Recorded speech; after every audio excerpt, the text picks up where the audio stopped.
بسم الله الرحمن الرحيم. الحمد لله العالمين، والصلاة والسلام على رسول الله وعلى آله وصحبه وسلم تسليما كثيرا. أما بعد, Assalamu alaikum wa rahmatullahi ta'ala wa barakatuh. Today's lesson reached chapter number 36, and it states Babu Qada'i Ramadana fi Sha'ban. To observe some of the missed days of fasting in Ramadan during the month of Sha'ban, i.e., is this permissible or impermissible? When a person has missed days out of Ramadan, man or woman, because of traveling, because of temporary sickness, because of temporary illness, because of breastfeeding, pregnancy, menstruation, whatever the reason may be, now they have to make up those days, made up in Sha'ban, meaning basically the entire year has passed and you haven't made those days up. And basically you're at the last limit, at the gates of Ramadan. Is that a bad thing? Is that permissible? Or is that disliked? Does the ruling from person to person, reason to reason? That's what's meant by that chapter heading. Making up missed days of Ramadan 10, 11 months later in the month of Sha'ban before the coming Ramadan. Everybody clear on that? Bidnillahi ta'ala? Is that, first and foremost, is it permissible? And if it is permissible, is it recommended? Is it or reasons? That's what's meant by that chapter heading. Khairan inshallah. It then states hadith number 703, hadith Aisha anha qalat كان يكون علي صوم من رمضان فما أستطيع أن أقضي إلا في شعبان. Narrated Aisha radiallahu anha, sometimes I missed some days of Ramadan, but could not observe fast in lieu of them except in the month of Sha'ban. She says, missed days of Ramadan because of menstruation, because of sickness, because of breastfeeding, because of traveling, missed days. And I didn't have the ability to make them up in Shawwal and Dhul Qa'dah and Dhul Hijjah. I couldn't make them up all of the months until the following Sha'ban. So that's what's meant by that hadith being used.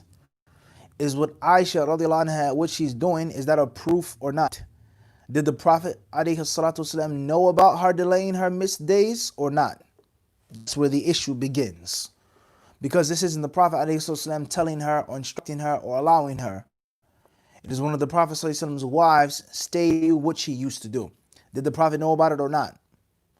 If the Prophet didn't know about it, is Aisha's proof and is Aisha's action, is it a dalil or not? That's the focal point. Nawawi rahimahullah ta'ala, he says in Sahih Muslim, he says here, طيب أي يمنعني الشغل برسول الله صلى الله عليه وسلم وتشغل وبقولها في الحديث الثاني فما تقدر على أن تقضيه منهن كانت مهيئة نفسها لرسول الله صلى الله عليه وسلم مترصدة لاستمتاعه في أوقاتها إن أراد ذلك ولا تدري متى يريده ولم تستأذنه في الصوم مخافة أن يأذن وقد يكون له حاجة بها فتفوته عليه أو فتفوتها عليه وهذا من الأدب. No way, he says, what's meant by this hadith, and obviously the other hadith, and not Aisha, but the wives of the Prophet not having the ability to make up their missed days except towards the end of the year, towards Sha'ban, because they were ready and they were prepared for the service of the Prophet sallallahu alaihi wasallam. Whatever he wanted or needed from them, ready for that. And if a woman wanted to fast and make up a day, her husband comes home, her husband returns from a journey, from a battle, from a trip, and he may want or need something from her. If she's fasting, obviously, he cannot get what he wants and needs from her. So therefore, Aisha radiallahu anha, may Allah be pleased with them all, they were ready and they were prepared to be wives of the Prophet ﷺ whenever and however he wanted them to be. And it wasn't manners. It's from respect and it's from proper conduct for a wife to always be any ills that we suffer from in our marriages, which oftentimes lead to high divorce.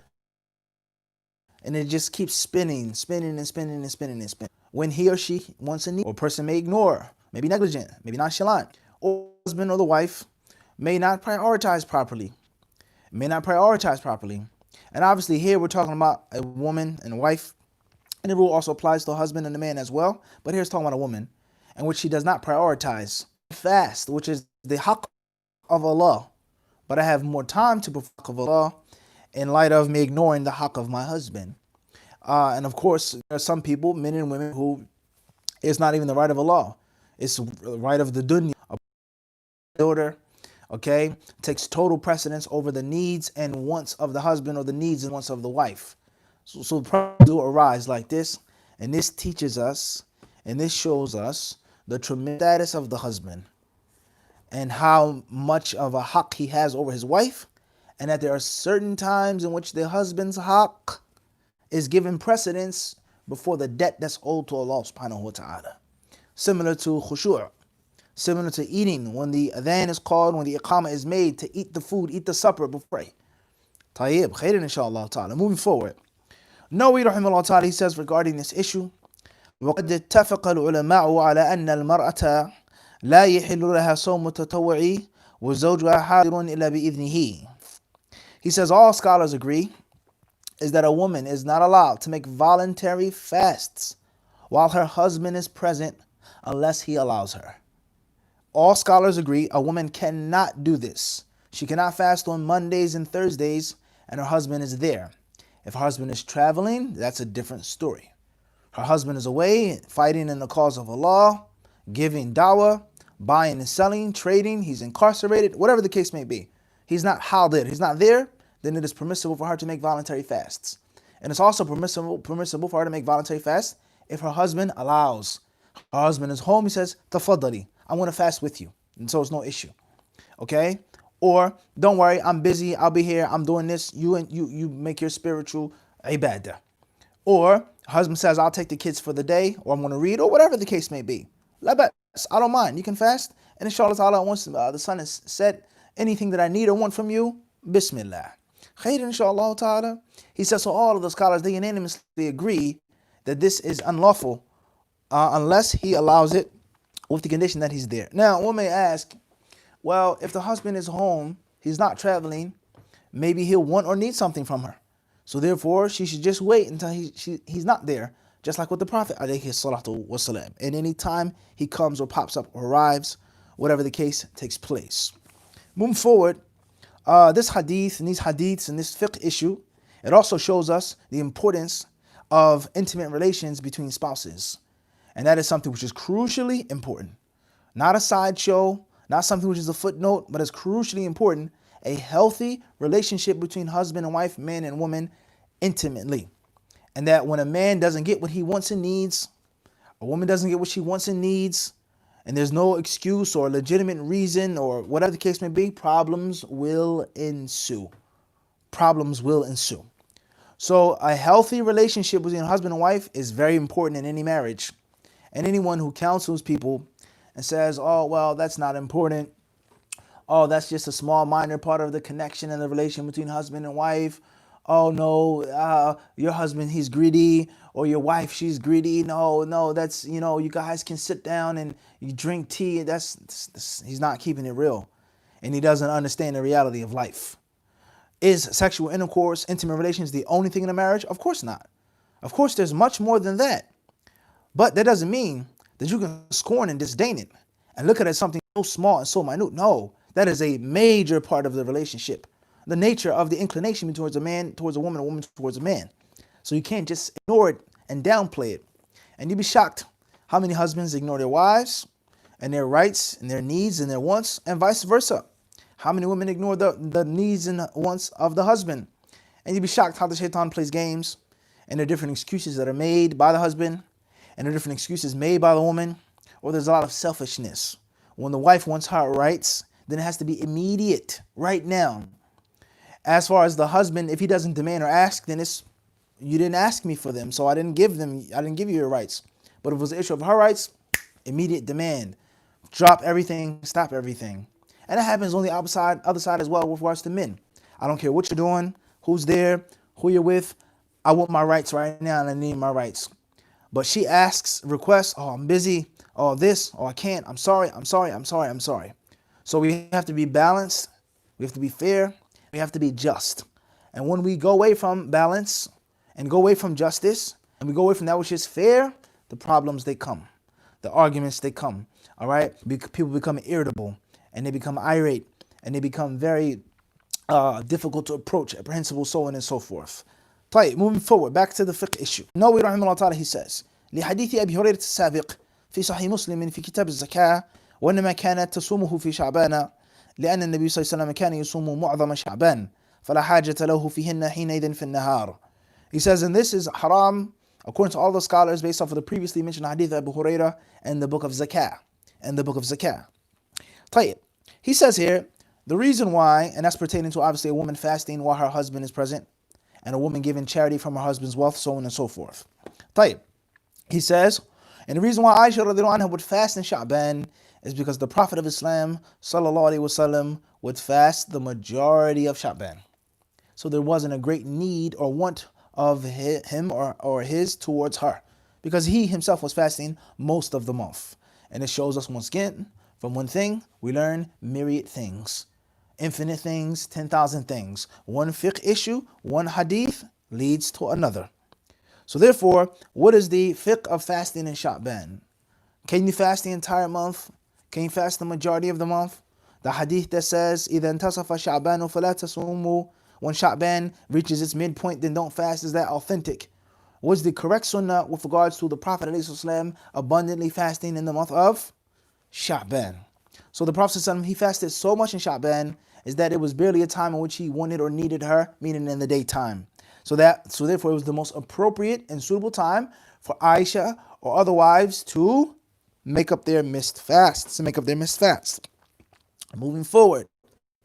ولأنه إذا جاء شعبان يضيق قضاء رمضان فإنه رمضان في حق من أفطر بعذر كحيض وسفر ويجب على التراخي ولا يشترط المبادرة به في أول الإمكان لكن قالوا لا يجوز تأخيره عن شعبان الآتي لأنه يؤخره حينئذ إلى زمن لا يقبله ورمضان الآتي فصار كمن أخره إلى الموت.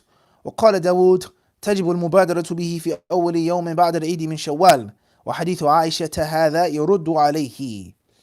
And then he's طيب معلش عفوا قال ولأنه إذا جاء رمضان يضيق قضاء رمضان فإنه لا يجوز تأخيره عنه. ومذهب مالك وأبي حنيفة والشافعي وأحمد وجماهير السلف والخلف أن قضاء رمضان في حق من أفطر بعذر كحيض وسفر. هذا كان سبق لسان.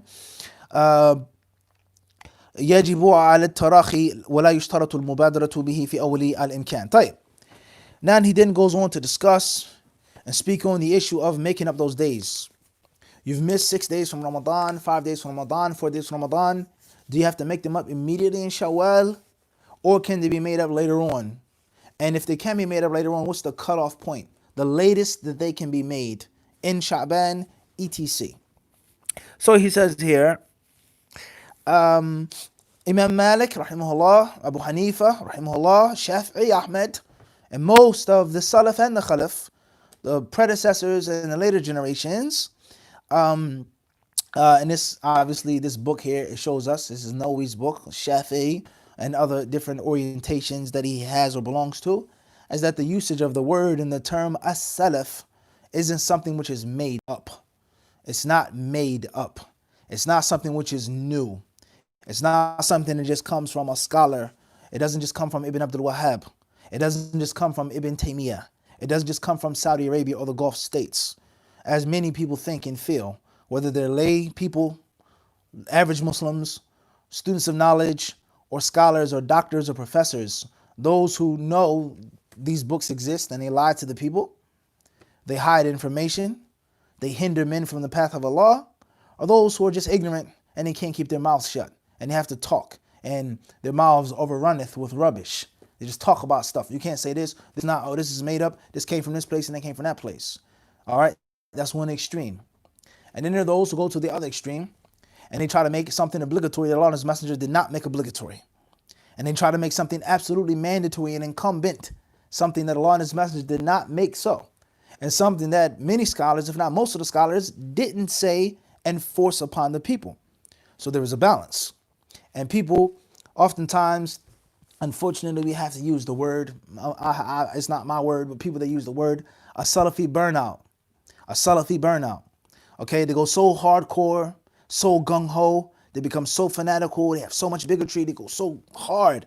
And then something happens to them, or their favorite sheikh gets refuted or abandoned or betrayed and stabbed in the back, and this one and that one, or they mistreat him, his wife, so on and so forth. And then they leave the group. And then they go to the other extreme, or those who are learned and knowledgeable. And they used to be upon something, they used to be associated with the people, with the group, and then they evolve and grow and mature, and they study in different places and become doctors, etc. And they go to the other side of extremism, in which they reject everything and anything from the way of the Salaf al-Salih. And they become, unfortunately, opponents and proponents of those who say that it's totally made up and there's no such thing as madhab al-Salaf. There's no such thing. And it was made up by the Saudis, it was made up by Ibn Abdul Wahhab, it was made up by this sheikh, it was made up by that scholar. That's a problem. So, in brief, we're not with the fanatical zealots. We're not with the fanatical zealots. Those who lack balance. Those who have no education and they don't study. And they talk about people who are educated and who have studied. And those who have the hero worshiping and the blind following and the fanaticism and the ta'assub and the taqleed. وَإِلْزَامُ النَّاسِ بِهِ. Force others to have the blind following of one sheikh or this brother or this one or that one. We're not with them. We do not agree with them. We do not deem that to be lawful and permissible and correct. But at the same time, that doesn't mean that we lose our proper values. It doesn't mean that we leave the way of knowledge and ilm and hadith in the way of the Salaf al-Salih. Abadan. Abadan. So there's always a balance. So Nawawi rahimahullah ta'ala, he says that these scholars here, and most of the Salaf, and most of the Khalaf, most of the later generations, they all held the view is that those who broke their fast for a legitimate excuse, a legitimate reason, they can make up those days as they please, and it doesn't have to be made up immediately. Rather, a person can take some time off, a person can make up the days in the short, cold winter days, so on and so forth, if the Eid is in the summer. Tayyib, but they're not allowed to push it up to or past the following Sha'ban. They can't. They must make it up before the next Ramadan comes. And that's because you can't make up the missed fast in the time of the mandatory Ramadan. Okay, yani shughulul mahal, it's busy, it's occupied.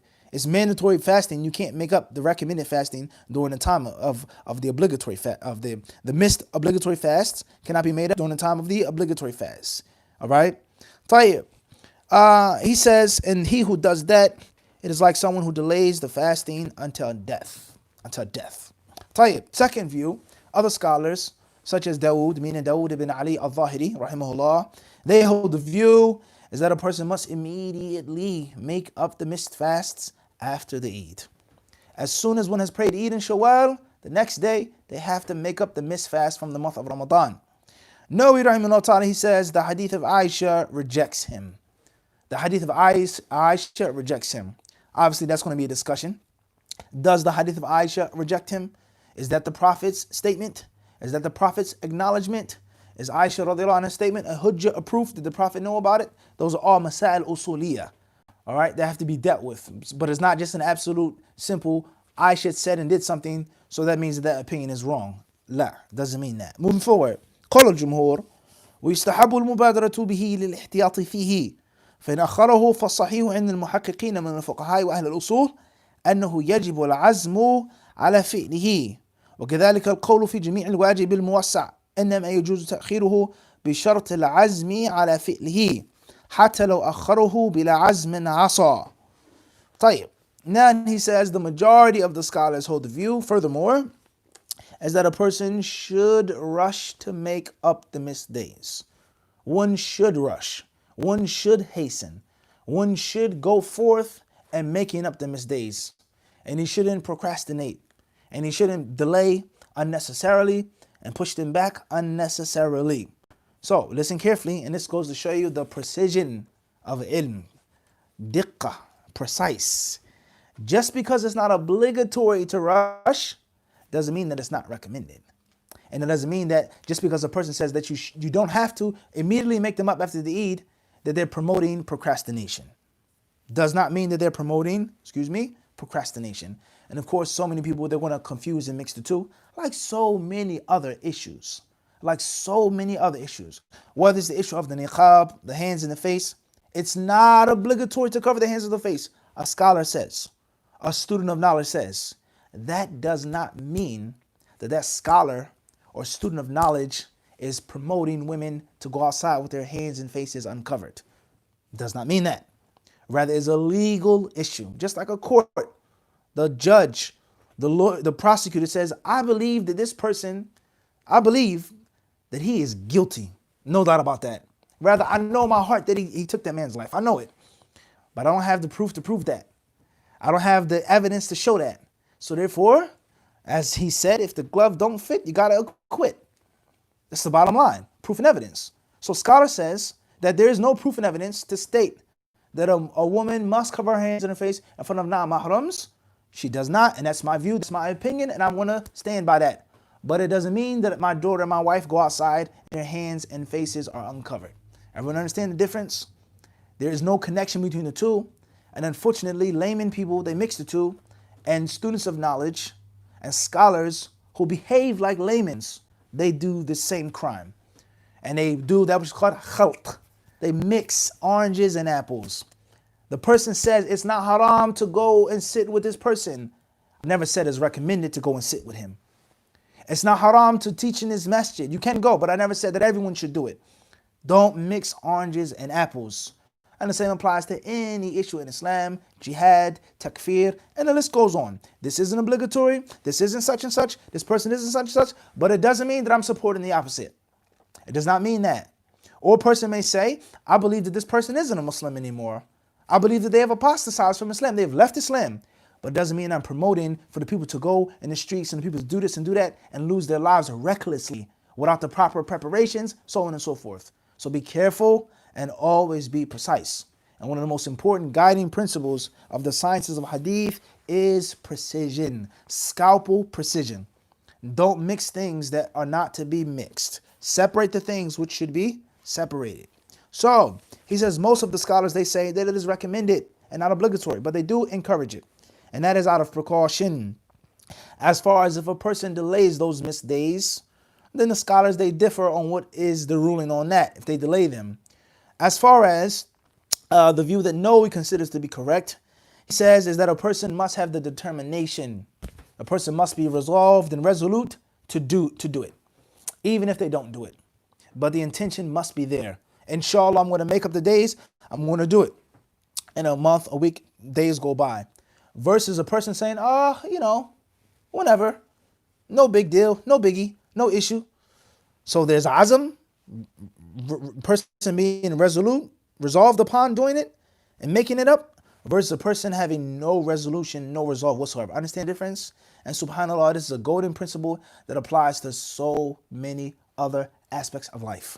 With regards to when the time comes, I want to go do it and I'll be willing to go and to do it. Versus, no, doesn't exist, it will never exist, there's no such thing, stay busy with this and stay busy with that. There's a difference, and it's going to show you that the deeds are based off of one's intention. The resolved spirit that you have to do it when it's the proper time to do it. Tayyib.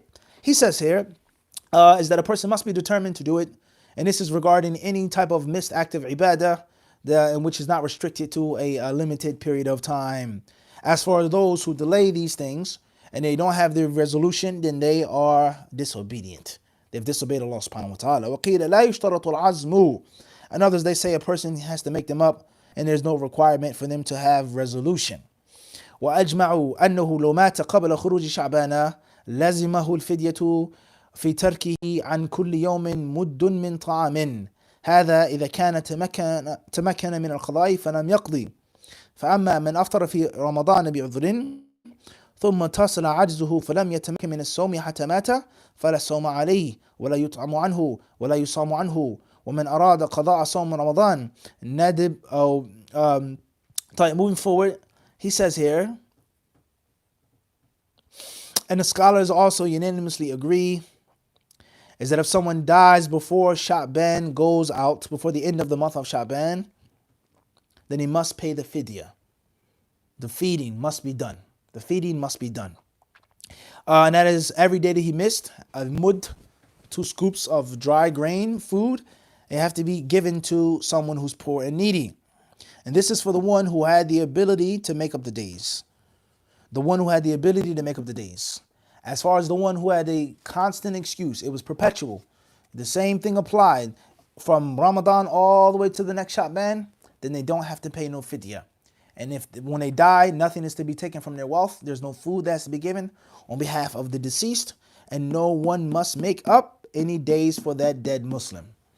Everyone understand the difference? One who had the ability to make them up and didn't make them up, one issue, versus those who never ever had the ability. طيب. ندب مرتبا متواليا فلو قضاه غير مرتب أو فرقا جاز عندنا وأن الجمهور لا اسم الصوم يقع على الجميع وقال جماعة من الصحابة والتابعين وأهل الظاهر يجب تتابعه كما يجب الأداء. As far as, do the days have to be made up all at once, or can the days be made up sporadically, broken up, split up, so on and so forth? He says here is that the majority of the scholars, they say is that it's only recommended to do so. Recommended to do so, and you don't necessarily have to make them up day after day in order and in succession. And others from the Sahaba and the Tabi'een and the Zahiri scholars, they hold the view that it yajibu tatabu', it has to be made up day after day. So a woman missed 6 days because of her monthly cycle. So when she decides to make up those 6 days, one view states that it's recommended for her to do 6 days straight, but not necessarily obligatory. And the second view states is that all 6 days must be made up back to back, or 10 days for a brother who's in the hospital temporarily, or you're a truck driver, you missed every day out of Ramadan, you travel every single day, you have to do it all at once. وهكذا وهكذا خير إن شاء الله تعالى. All right, so that's the end of that chapter, and that's going to be the end of our lesson today with regards to Lu'Lu Marjan. We ask Allah subhanahu wa ta'ala to give us fiqh fi din and action upon it. والثبات عليه إنه ولي ذلك والقادر عليه وصلى الله وسلم وبارك على عبده ورسوله نبينا وإمامنا محمد.